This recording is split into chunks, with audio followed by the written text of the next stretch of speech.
மக்களை நேசிக்கிற உங்க விஜய் வேணுமா? அவ்வளவுதான் இந்த எலெக்ஷன். அதனால உங்க மகனுக்கு, உங்க அண்ணனுக்கு, உங்க தம்பிக்கு, உங்க பிள்ளைக்கு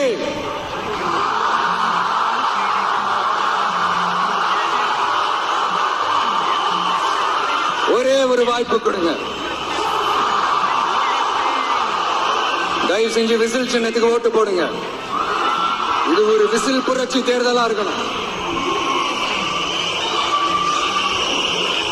நான் தன்னந்த நீயாளு, நீ நம்ம பாரு, கொஞ்சம் நவந்தனா இங்க 8 கோடி பேரு.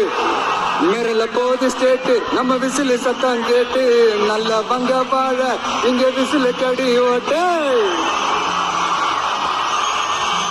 கடைசி நம்பிக்கை மக்களை தேடி வருது, அதை இறுக்கி பிடிச்சு ஒரு வரலாறு எழுது. உங்க விஜய், நான் வரேன். விசில் அடிக்க ரெடியா? கான்பிடண்டா இருங்க. நல்லதே நடக்கும். வெற்றி நிச்சயம்.